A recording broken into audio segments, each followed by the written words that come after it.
Porque nosotros somos la circuncisión, los que en espíritu servimos a Dios y nos gloriamos en Cristo Jesús, no teniendo confianza en la carne. Vemos que Pablo, desde que se encontró con Jesús en su camino a Damasco, ya no confiaba para nada en sí mismo. Ahora confiaba tan solo en Jesucristo. Eso es lo que a partir de ahora nos va a decir y a desarrollar. Versículos 7 y 8. Pero cuantas cosas eran para mí ganancia, las he estimado como pérdida por amor de Cristo. Y ciertamente aún estimo todas las cosas como pérdida por la excelencia del conocimiento de Cristo Jesús, mi Señor, por amor del cual lo he perdido todo y lo tengo por basura para ganar a Cristo. Estas palabras expresan su nuevo deseo, la nueva aspiración a la que Pablo anhelaba ahora en la vida. Pero ¿cuál es? Bueno, en realidad lo dice, pero sobre todo, ¿cómo puede ser? ¿Cómo puede desearse esto después de haber sido un perseguidor de los cristianos? ¿Cuál es su nuevo deseo? Lo dice claramente, y en el sermón de hoy y en el del próximo domingo lo vamos a desarrollar. ¿Pero cómo? ¿Cómo puede darse semejante cambio teniendo tantas cosas en las que apoyarse como Pablo tenía en la carne? ¿Cómo puede ser? Porque era un tío excelente. Recordamos que si alguno tenía en qué confiar en la carne, Pablo más. Versículos 5 y 6. Circuncidado al 8º día, del linaje de Israel, de la tribu de Benjamín, hebreo de hebreos. En cuanto a la ley, el tío era fariseo, y en cuanto al celo, perseguidor de la iglesia, y en cuanto a la justicia que es en la ley, él era irreprensible. Bien, aunque en los versículos de hoy, que serán el 7 y el 8, y también vamos a leer el 9, el 10 y el 11, para que podamos tener todo el contexto, nos llevarán al corazón del Evangelio, lo que ahí vemos es que Pablo nos muestra su deseo, su nuevo deseo. Pero antes de entrar en profundidad en esos versículos, me gustaría adelantarme unos versículos y señalar, ver, porque él mismo lo dice, ¿cómo puede ser esto posible? Quiero ir al inicio, al origen, a cómo alguien puede llegar a tener semejante conocimiento que trastoca toda la vida, de tal manera que lo que para él antes era ganancia, ahora resulta que es todo lo contrario, una pérdida. Y además una pérdida atroz, una pérdida con resultados catastróficos para todo aquel que confía en esas ganancias. Fijaos otra vez cómo lo expresa, versículos del 7 al 11. Pero cuantas cosas para mí eran ganancia, las he estimado como pérdida por amor de Cristo. Y ciertamente aún estimo todas las cosas como pérdida por la excelencia del conocimiento de Cristo Jesús, mi Señor, por amor del cual lo he perdido todo y lo tengo por basura para ganar a Cristo. Y ser hallado en Él, no teniendo mi propia justicia, que es por la ley, sino la que es por la fe de Cristo, la justicia que es de Dios por la fe, a fin de conocerle y el poder de su resurrección y la participación de sus padecimientos, llegando a ser semejante a él en su muerte, si en alguna manera llegase a la resurrección de entre los muertos. ¿Cuál es el conocimiento más excelente? Pues aquel que nos lleva a ganar y no a perder. Filipenses 3, versículos del 7 al 8. Bien, el tema de la predicación de hoy es ver de dónde viene el cambio que Pablo nos muestra, que de confiar en sus propias fuerzas y en sus propios méritos, heredados y adquiridos para ganar la salvación de Dios, resulta ahora que ya solo confía en los méritos de Cristo. ¿De dónde viene ese cambio? ¿Cómo surge ese cambio tan profundo, tan radical? Esto es lo primero que vamos a intentar explicar, para luego poder entender cómo es posible que todo aquello en lo que antes confiaba, ahora ya no solo no es ganancia, sino que se convierte en algo peor, en algo dramático, en una pérdida. Y lo voy a exponer a través del siguiente esquema. Primera parte, vamos a ver una introducción. ¿Cómo es posible el cambio? Segunda parte, ¿en qué consiste el cambio? Eso está en los versículos 7 y 8. Y tercera parte, ¿a dónde nos lleva el cambio? También en los versículos 7 y 8. Así que vamos a la introducción. ¿Cómo es posible el cambio? Toda la jactancia de Pablo la que surgía de sus obras y de quién era él, toda desaparece al encontrarse con Cristo cuando iba con todo ese orgullo camino a Damasco persiguiendo a cristianos. Quiero que vayamos todos a Hechos 9, porque en Hechos 9, versículos de 1 al 6, nos expone Lucas la conversión de Pablo. Fijaros lo que pone y cómo lo expresa Lucas. Saulo, o sea Pablo, respirando aún amenazas y muerte contra los judíos, contra los discípulos del Señor, vino al sumo sacerdote y le pidió cartas para las sinagogas de Damasco, a fin de que si hallase algunos hombres o mujeres de este camino, los trajese presos a Jerusalén. Mas yendo por el camino, aconteció que al llegar cerca de Damasco, repentinamente le rodeó un resplandor de luz del cielo, y cayeron en tierra. Y oyó una voz que le decía: Saulo, Saulo, ¿por qué me persigues? Él le dijo: ¿Quién eres, Señor? Y le dijo: Yo soy Jesús, a quien tú persigues. Dura cosa te es dar coces contra el aguijón. Él, temblando y temeroso, dijo: Señor, ¿qué quieres que yo haga? Y el Señor le dijo: Levántate y entra en la ciudad, y se te dirá lo que debes hacer. En este primer encuentro con Jesús, Pablo empezó a entender lo que ahora a los filipenses nos está intentando explicar acerca de las peligrosas enseñanzas de los falsos maestros. Los judaizantes se jactaban de sus buenas obras, y Pablo nos dice que si de eso se tratara, él sería el que más motivos tendría para llegar al cielo antes que ellos. Además, ahora nos dice que eso no solo no es así, sino que resulta que es una pérdida. El domingo pasado analizamos los motivos que Pablo tenía, todos basados en la carne, para gloriarse en sí mismo y merecer su salvación.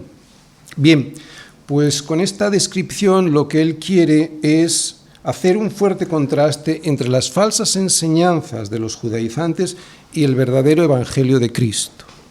Es un contraste entre la jactancia propia que surge del yo, comparada con la nueva naturaleza que él tiene en Cristo y que le hace gloriarse en el Señor, solo en el Señor y en sus méritos.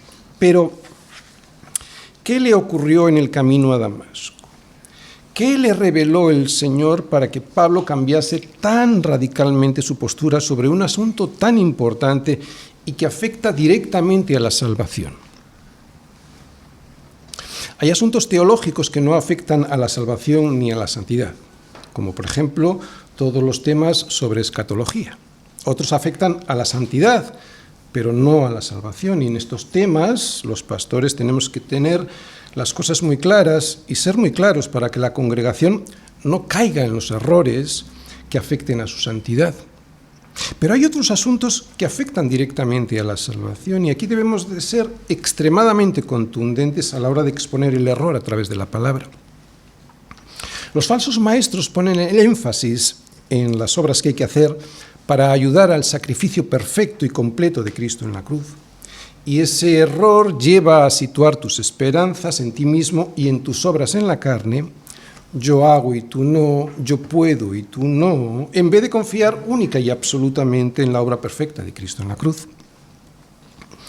Ayudar a Dios a que nos salve es muy común en el ser humano. De hecho, si os fijáis, en todas las religiones, incluidas las confesiones cristianas, a excepción de las diferentes denominaciones evangélicas, ponen el énfasis en lo que hay que hacer y en lo que no para salvarse. Por eso, como tenemos esta tendencia, los seres humanos, a intentar buscar por nuestros propios métodos la salvación, por eso, ¿cómo es posible el cambio que se dio en Pablo? Un cambio que rompe con esta tendencia del hombre. Creo que si leemos un poquito más adelante, y vamos todos ahora a Filipenses 3, versículo 12, digo que la solución está en esta misma carta ahí. Lo leemos todos. Prestad atención. No que lo haya alcanzado ya, ni que ya sea perfecto, sino que prosigo por ver si logro asir aquello para lo cual, y esto quiero que lo subrayéis, para lo cual fui también asido por Cristo Jesús. Para lo cual fui también asido por Cristo Jesús. Tiene mucha enseñanza este versículo, la veremos en más profundidad cuando lleguemos a él, pero aquí se nos dice algo que cada uno de nosotros experimentamos en cuanto llegamos a Cristo, sobre todo cuando pasan los años y vemos que seguimos con el Señor, y es lo siguiente, que Cristo nos hace, nos agarra, nos domina, que Cristo no nos deja escapar, aunque a veces queramos hacerlo. Es lo que en teología denominamos la perseverancia de los santos. Mirad, lo normal es que el hombre en el estado de pobreza y miseria e impotencia espiritual en el que nos encontramos, abrazaríamos con gozo y agradecimiento la obra segura de Cristo en la cruz, que nos asegura una vida de eterna felicidad. Pero no es así.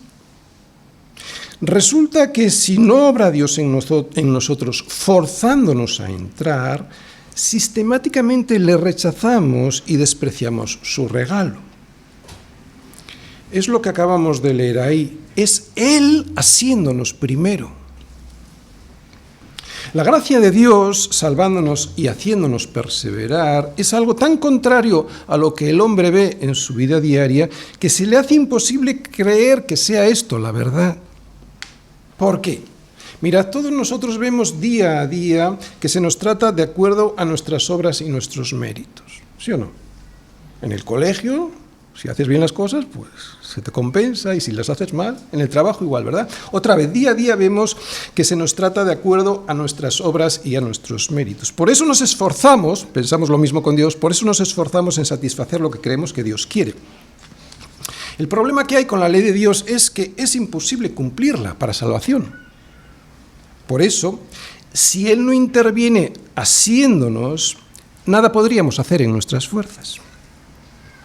Es cierto que tengo que luchar una vez asido para proseguir por ver si logro asir aquello para lo cual fui asido por Cristo Jesús. Pero es que ya fui asido previamente por Él. Por eso Dios no funciona como nosotros, que esperamos que se nos trate de acuerdo a nuestros méritos. Si fuese así, podríamos perder cualquier esperanza, aunque muchos piensen que pueden. Él nos amó primero cuando éramos pecadores. Vamos todos a Romanos, ¿verdad? Romanos 5, versículo 8, lo leemos todos juntos. Romanos 5, 8. Dios muestra su amor para con nosotros en que siendo aún pecadores, otra vez, en que siendo aún pecadores, Cristo murió por nosotros. Es Él amándonos primero. No entender esto nos lleva a intentar ganar algo que ya fue ganado por el Señor y no enfocarnos en lo verdaderamente importante, en responder en fe a ese amor con obediencia, ahora sí, pero no para salvación, sino por devoción, o sea, por amor a aquel que nos salvó. Desear ganar nuestra salvación por méritos propios, por esfuerzos propios, es algo que también ha entrado en la Iglesia. Pero Pedro nos dice, y vamos a primera de Pedro, en el capítulo 1, versículo 5. Pedro nos dice que somos guardados por nuestros méritos. No, ¿verdad? Y eso es lo que quiero que subrayéis. Por el poder de Dios. ¿Vale? Somos guardados por el poder de Dios mediante la fe para alcanzar la salvación que está preparada para ser manifestada en el tiempo postrero. Otra vez, es el poder de Dios el que me guarda mediante la fe, no el mío, no mi poder, no tengo fuerzas, no puedo. Claro, aunque mi labor después de ser asido por Cristo es proseguir por ver si logro asir aquello para lo cual también fui asido por Cristo Jesús. Que somos guardados por el poder de Dios lo dice Pedro en su primera epístola. Y si hay alguien en la Biblia que vemos fracasar estrepitosamente en muchas ocasiones, ese es a Simón Pedro. La vida de Pedro nos enseña que la experiencia espiritual de un verdadero creyente muchas veces está llena de caídas y de restauraciones. Gloria a Dios por las restauraciones.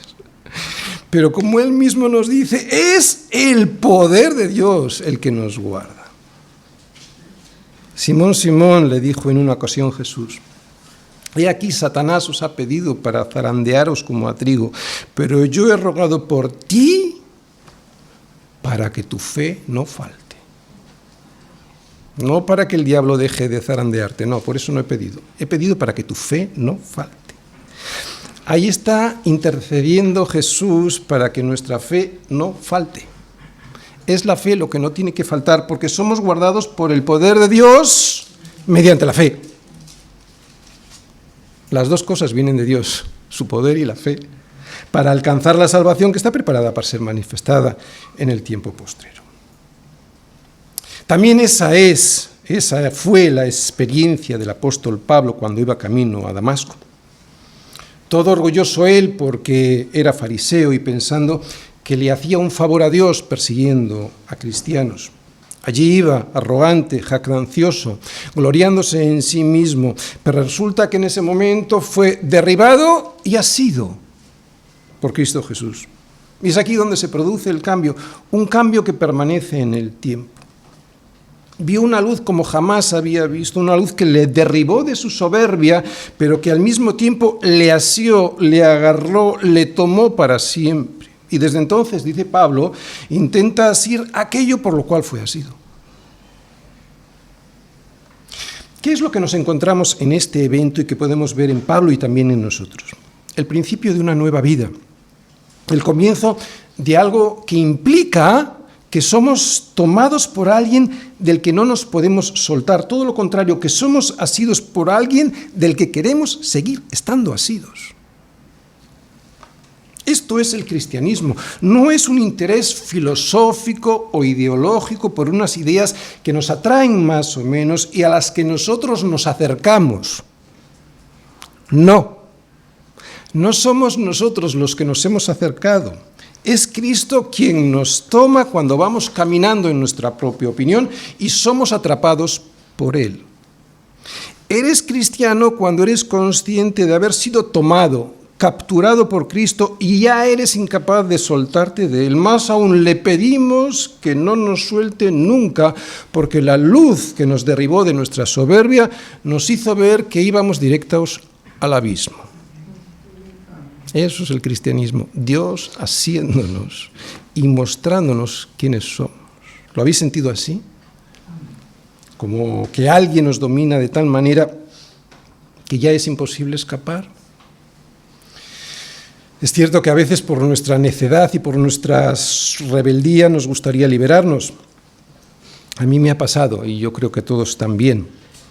Pero lo bueno es que no nos suelta.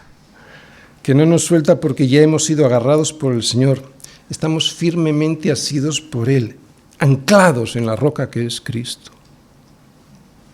Esto es lo que mejor define el cristianismo bíblico, que al contrario de cualquier otra religión, incluidas las diferentes confesiones cristianas, católica, ortodoxa, protestante, somos conscientes de que hemos sido asidos y que no queremos dejar de estarlo, a pesar de que las circunstancias, a veces que nos rodean, aparentemente nos muestren que el Señor nos ha descuidado.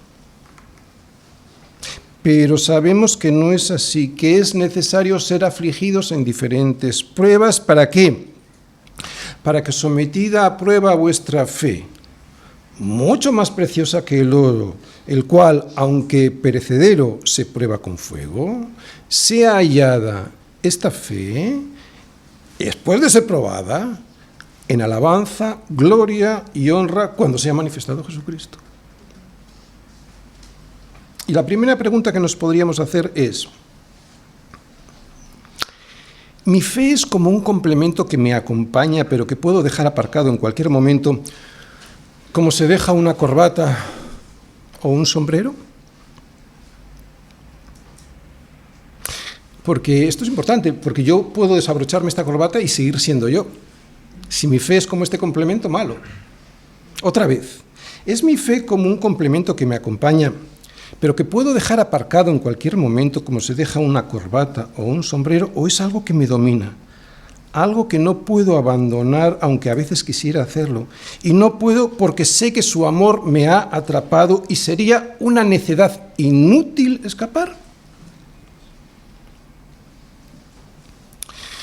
Es algo que puede que no entiendas, y sin embargo sabes que es la acción de Dios en tu vida cambiándote de arriba a abajo. Bueno, pero ¿en qué consiste este cambio en cuanto somos asidos? Lo vamos a ver. Segunda parte, ¿en qué consiste el cambio?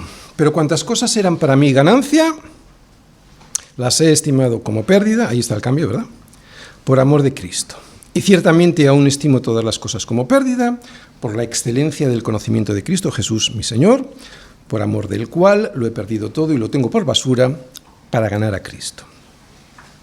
Fijaros, está ahí escrito, el cambio consiste en dejar una pérdida que yo consideraba una ganancia para obtener una ganancia que a mí me parecía una pérdida.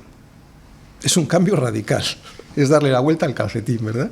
Si os fijáis en las palabras de Pablo, el cristianismo no es algo que se añade a lo que teníamos antes, como mucha gente piensa, ¿no? El cristianismo es esencial o no lo es lo que yo decía antes del complemento. Yo puedo dejar un complemento, ¿no? Una mujer un pendiente o un sombrero, y seguir siendo ella misma. Pero el cristianismo no es un complemento, es esencial o no lo es. Si Cristo no está controlando tu vida, si Él solo es un complemento que la mejora y la decora con una supuesta piedad, entonces olvídate, no eres cristiano. Tu vida no puede ser igual que la de los incrédulos, pero con el adjetivo añadido de cristiano. Tu vida y la mía, si es que realmente Cristo la ha tomado haciéndonos, ha debido ser transformada de tal manera que ya no eres el mismo. Ha sido transformada por esa luz que viste camino a Damasco. De manera que, por lo que antes te peleabas para obtener, ahora lo consideras una pérdida. Luego entraremos en profundidad qué significa esto. Y aquello que te parecía una pérdida de tiempo, ahora resulta que es lo que te mueve, lo que te hace vivir, y además vivir eternamente. Este cambio radical no solo te hace ver las cosas de una manera absolutamente diferente a como las veías antes, no solo eso, es que hay tal luz en tus ojos gracias a Cristo, que todo tu ser ha sido afectado por la verdad y ya no eres el mismo. En esencia, ya no eres igual.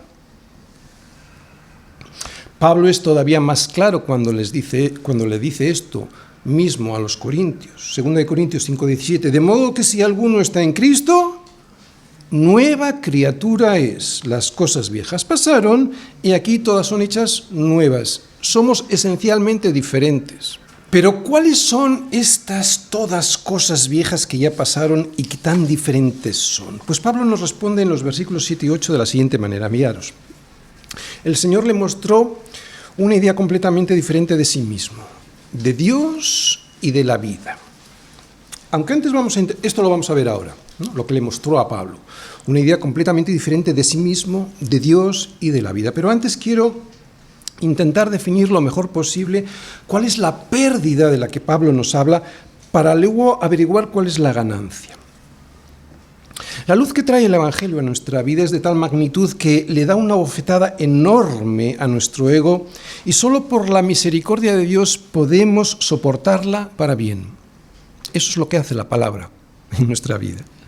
Por nuestra naturaleza caída, tenemos tendencia a pensar que somos tan buenos como los demás, incluso muchas veces mejor si cabe. Y claro, si esto es así delante de los hombres, no iba a ser menos delante de Dios, lo que nos lleva a creer que si alguien se tiene ganado el cielo, ese soy yo. ¿No os ha pasado? Yo cuando he predicado el Evangelio a muchas personas, eso es lo primero que me han dicho. Se ven tan buenos que tienen ganado el cielo. No falla. Yo conozco a mucha gente así que sin rubor me lo ha dicho y que lo dicen de verdad, con sinceridad. Vamos, que se lo creen. Son sinceros. Sí, el problema es que se puede estar sinceramente equivocado y destrozar su vida aquí y sobre todo en la eternidad. Y así estaba Pablo antes. Lo vimos en el sermón anterior. Aunque yo tengo también de qué confiar en la carne, si alguno piensa que tiene de qué confiar en la carne, yo más. Circuncidado al 8º día, del linaje de Israel, de la tribu de Benjamín, hebreo de hebreos, en cuanto a la ley fariseos, en cuanto al celo perseguidor de la iglesia, en cuanto a la justicia que es en la ley, irreprensible, y sin embargo, ahora, a la luz del Evangelio y con respecto a la salvación, hace un cálculo más exacto de sus ganancias y resulta que lo que antes veía como una ganancia, ahora lo ve como una pérdida, y además como una terrible pérdida. Es tan terrible esta pérdida que en el versículo 8 nos lo dice de 3 maneras diferentes para que nos quede claro. Dice en el versículo 8, todo es una pérdida cuando se compara con Cristo. Para poder conocer a Cristo lo he perdido todo. Y además, ahora todos mis logros anteriores los considero basura. Para que lo entiendas bien, vamos a intentar poner un ejemplo. Piensa en alguien que ha estado ingresando dinero falso en su banco de una persona que le ha estado pagando por sus servicios. Un estafador. En nuestro caso, ¿quién es el estafador? El diablo. Y llega un día en el que el director del banco le llama para comunicarle que los apuntes bancarios que él creía que tenía no los tiene. Peor aún, que lo que realmente tiene son números rojos por tener la cuenta en descubierto. O sea, que no solo no tiene lo que creía que tenía, tampoco tiene la cuenta a cero, que siendo malo, bueno. No, es que lo que realmente tiene es una deuda. Eso es lo que nos está diciendo Pablo. Esa es la pérdida de la que habla Pablo. No dice que solo tenía la cuenta a cero. Dice que lo que ha descubierto es que tenía en el banco una gran pérdida por la deuda que había contraído. Y lo que hizo Pablo, ese terrible descubrimiento, en él fue lo siguiente. Primero, el Señor le demostró una idea completamente diferente de sí mismo. ¿Qué es lo que vio Pablo cuando se encontró con Jesucristo? Lo primero, sobre él mismo, la manera de verse a sí mismo cambió por completo. Antes creía que era el mejor de todos. Ahora sabe que él es el primero de los pecadores. Qué cambio, ¿verdad? Antes era un judío circuncidado al 8º día, del linaje de Israel, de la tribu de Benjamín, hebreo de hebreos, en cuanto a la ley, fariseo, en cuanto a la ley, pues era irreprensible, perseguidor de la iglesia, etcétera, etcétera. O sea, alguien terriblemente orgulloso y sin embargo ahora estaba avergonzado de sí mismo. Menudo cambio sobre sí mismo, ¿verdad? Vemos que su manera de verse fue totalmente invertida. El Señor le descubrió que en vez de ser aceptado por Dios, lo que estaba pasando es que estaba siendo rechazado por Él. Descubrió que en vez de crecer en santidad, se estaba alejando del camino marcado por Dios. Fijaros, también se dio cuenta de que todos sus logros, los que él iba sumando en el banco como justicias delante de Dios, eran testigos de su fracaso, testigos que le acusaban de no haber cumplido la ley como Dios quería que se cumpliese. En definitiva, todo lo que Pablo creía que eran activos en el banco de Dios, en realidad eran pasivos que se volvían en su contra. Es por eso que dice que cuantas cosas eran para mi ganancia, las he estimado como pérdida.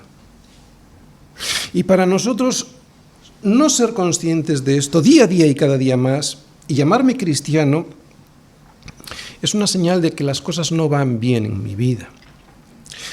No ser conscientes cada día más y más de que nuestro corazón es un nido de corrupción y podredumbre si no lo limpia la palabra del Señor, es un indicio de que no hemos sido asidos por Cristo para ser limpiados por Él.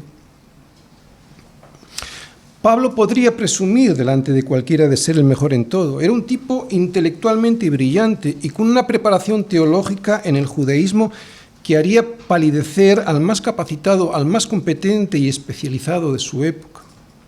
Pero la luz que Cristo le mostró de sí mismo fue algo completamente diferente a lo que él se imaginaba que era. Y en ese momento fue consciente de su pecado y corrupción.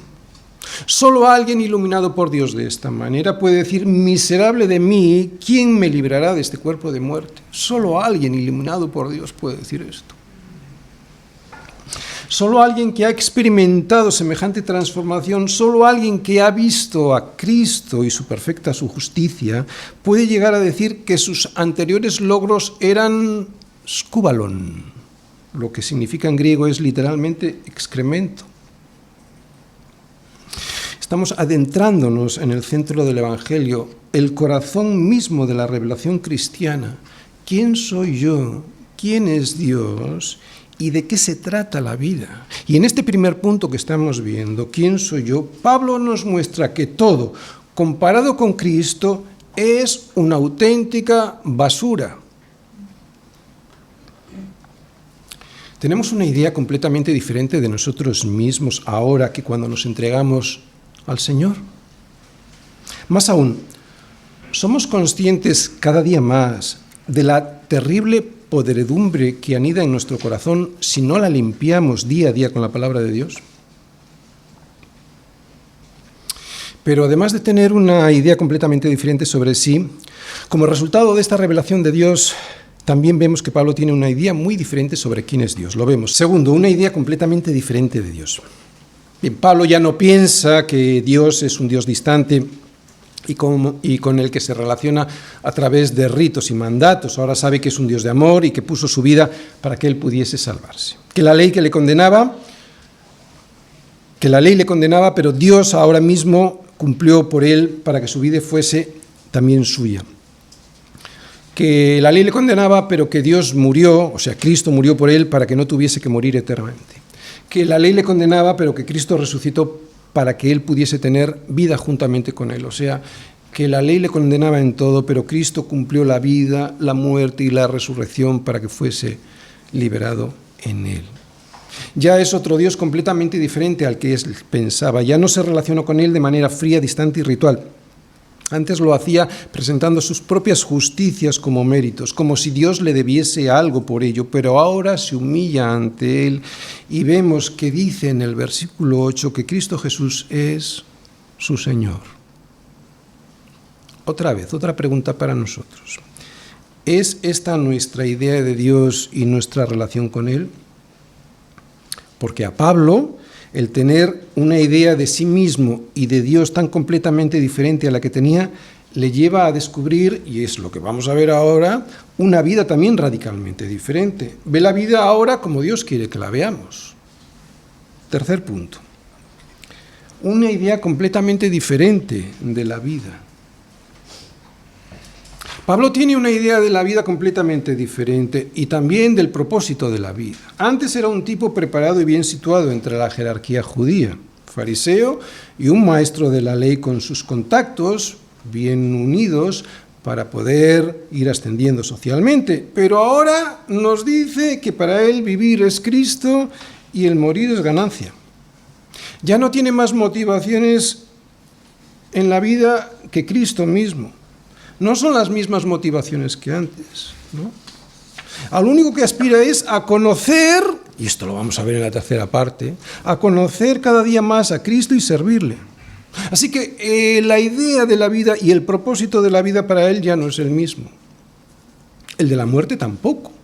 Como vimos en el capítulo 1, la muerte ya no tiene el mismo significado que tenía para él antes, porque ahora significa estar con Cristo. Por eso tiene deseo de partir y estar con Cristo, lo cual, dice, es muchísimo mejor. Pero claro, quedarse en la carne es más necesario, decía él, por causa de los filipenses. ¿Os dais cuenta? Todo trastocado, la vida y la muerte. ¿Y nosotros? Al igual que Pablo, ¿tenemos una idea completamente diferente de la vida y de la muerte de la que teníamos antes? ¿O nos sigue dando todo igual? Porque a veces da la sensación de que en esta vida Cristo no es una ganancia, sino más bien una carga. ¿Y de la muerte? ¿Qué pensamos de la muerte? Porque a la muerte le tenemos un pavor que condiciona toda nuestra vida aquí. Y eso ya nos da una señal de en quién tenemos puesta nuestra confianza, ¿verdad? ¿Somos capaces de ver la muerte como la veía Pablo? ¿Dónde está, oh muerte, tu aguijón? ¿Dónde, oh sepulcro, tu victoria? Sabiendo que Dios nos da la victoria por medio de nuestro Señor Jesucristo. ¿Somos capaces de ver la muerte así? Son preguntas todas estas que nos las podríamos hacer antes de pasar al siguiente punto. Porque tú y yo deberíamos de tener una idea completamente diferente de quién soy yo, de quién es Dios y de qué significa la vida y cuál es su propósito. Y lo que yo deseo para todos nosotros es que nos dejemos guiar por la palabra de tal forma que ya no veamos las cosas como las veíamos antes, que lo que antes para nosotros era ganancia, ahora lo veamos como pérdida, por amor a aquel que nos salvó, porque el Señor nos lleva a un sitio mejor. Sí, nos lleva a un sitio mejor. Vamos a verlo, tercera parte. ¿A dónde nos lleva el cambio? Pero cuantas cosas eran para mi ganancia, las he estimado como pérdida por amor de Cristo. Y ciertamente aún estimo todas las cosas como pérdida por la excelencia, y esto es lo que está subrayado, es lo primero a lo que nos lleva, la excelencia del conocimiento de Cristo Jesús, mi Señor, por amor del cual lo he perdido todo y lo tengo por basura para ganar a Cristo.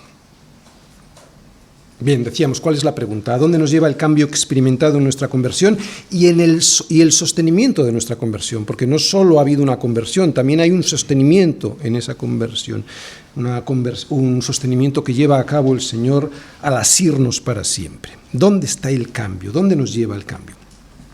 Pues en primer lugar, dice Pablo, es lo que he subrayado ahí, a la excelencia del conocimiento de Cristo Jesús. Luego ya más cosas que veremos en los siguientes versículos, pero lo primero a donde nos lleva es a poder ver a Dios tan diferente a como lo habíamos imaginado antes, y por lo que somos capaces ahora de perder todo lo que antes considerábamos ganancia. Eso es a donde nos lleva, es a saber más sobre ese Dios que se entregó por nosotros en una cruz. Pero tenemos que insistir, porque Pablo habla de algo, de un conocimiento excelente. ¿Qué tiene de especial? ¿Qué tiene de maravilloso este conocimiento? ¿Cuál es esta excelencia? Pues primero, la excelencia de quién es Jesús, Dios hecho carne. Segundo, la excelencia de lo que ha hecho por mí. Y tercero, la excelencia de lo que todavía va a hacer. Este es el conocimiento. Esto es lo primero que nos lleva la conversión. Vamos a verlo. Primero, la excelencia de quién es Jesús, Dios hecho carne. Todos conocemos a mucha gente y algunas de ellas excelentes, pero también sabemos perfectamente que nadie ha hecho con nosotros ningún cambio en ningún aspecto de la vida como lo ha hecho Jesús. No que lo hayamos alcanzado ya ni que seamos perfectos, por supuesto que no, sino que proseguimos por ver si alcanzamos y logramos asir aquello para lo cual fuimos también asidos por Cristo Jesús, pero no ha habido nadie, ni lo habrá, ya sea en filosofía o en cualquier doctrina de pensamiento, que sea capaz de proporcionarnos tan excelente conocimiento que provoque un cambio como el que Cristo produce en nosotros. Y es que este conocimiento no es algo que se pueda aprender ni aprehender, con H intercalada, de forma natural. Este conocimiento es un milagro. Fijaos, Pablo había conocido a Gamaliel, además de a otros maestros del judaísmo, y era conocedor de la filosofía griega. Pero solo en el camino a Damasco descubrió a quien le derribó de todos sus pedestales y le enseñó quién era verdaderamente él, quién era Dios y en qué consistía la vida. Conocer a Dios personalmente es excelente, pero hay más. Es que Cristo le proporcionó el descubrimiento más grande que cualquiera de nosotros podemos imaginar. No solo le mostró que Él es Dios, sino además lo que hizo por Él. Segundo, la excelencia de lo que ha hecho por mí. La excelencia del conocimiento, la obra cumbre del conocimiento es el plan de salvación de Dios. Hay obras científicas, de arte, de música, de literatura, fantásticas todas ellas, nadie lo niega y podemos perfectamente disfrutar de ellas, faltaría más. Pero la obra excelsa, la obra por excelencia de todas es la obra de Cristo en la cruz. Es lo que Pablo nos intenta transmitir con esta frase. ¿Qué mayor conocimiento puede haber que aquel que te descubre que ibas camino a la perdición y te toma, te asegura, te agarra, te fuerza a rectificar para que puedas entrar en la verdad? ¿Qué conocimiento puede haber comparable a saber que todos tus errores y pecados han sido eliminados para siempre y descubrir que estás apuntado desde antes de la fundación del mundo en el libro de la vida? ¿Qué conocimiento mejor que saber que fue la misericordia de Dios la que hizo todo eso? Porque tú no solo no podías, sino que no querías ser reconciliado con Dios porque pensabas que no lo necesitabas porque eras bueno. ¿Qué mejor conocimiento que tener la conciencia tranquila al saber que Dios ya no está airado contra ti porque ya pagó su Hijo en la cruz tus errores y tus pecados y que todo es hecho nuevo? ¿Qué mejor conocimiento que este que nos trae una paz que sobrepasa todo entendimiento? ¿Qué mejor que descubrir que si estamos en Cristo tendremos el gozo de la salvación y podremos, ahora sí, responder a esa salvación ocupándonos en ella como Dios quiere que lo hagamos? Pero hay más en este conocimiento, por eso es excelente, mucho más. Tercero, fijaos, la excelencia de lo que todavía va a hacer. Es la promesa del futuro, más cercano de lo que nos imaginamos. Estos años se hacen muy cortos, de verdad. De lo que vendrá cuando el Señor transforme el cuerpo de la humillación nuestra para que sea semejante al cuerpo de la gloria suya. El conocimiento que viene de Dios y que nos dice que ya no somos más enemigos, más aún, atención, que somos coherederos con Cristo de todo lo que a Él le pertenece. Menudo conocimiento. ¿No es excelente? Ver todo esto a través del conocimiento excelente de la revelación de Dios a lo suyo nos hace decir lo que decía Pablo, que el resto es basura. Claro, ahora lo entiendo mejor. Resumiendo, este conocimiento es excelente por tres motivos. Es excelente por la persona de Cristo en sí, Dios mismo. Es excelente por lo que ha hecho en nosotros, perdonar todos nuestros pecados y darnos en el gozo de la salvación. Y es excelente por todo aquello que todavía nos va a dar. Una habitación en el cielo y transformar nuestros cuerpos que todavía tienen la tendencia al pecado para que ya nunca más podamos pecar. Termino. El título de la predicación es ¿cuál es el conocimiento más excelente que podemos tener? Pues el de la obra de salvación que es en Cristo Jesús. No hay mayor conocimiento, mejor excelente conocimiento que es. Pablo nos ha mostrado el corazón del Evangelio, el centro de la vida cristiana, el tesoro escondido por el que cualquier hombre estaría dispuesto a entregarlo todo para recibir la vida de verdad, la vida eterna. Y este tesoro es la excelencia del conocimiento de Cristo Jesús. La excelencia de este conocimiento le proporcionó a Pablo un sentido de sí mismo, de Dios y de la vida totalmente diferente al que había tenido hasta ese momento, hasta el momento de encontrarse con Cristo cara a cara. Allí, camino a Damasco y con el rostro en tierra, se dio cuenta de la vanidad de todo por lo que había luchado. Y peor aún, porque todo aquello por lo que había luchado no solo era cero, es que aquello se había convertido en un debe, en números rojos, en una pérdida tremenda.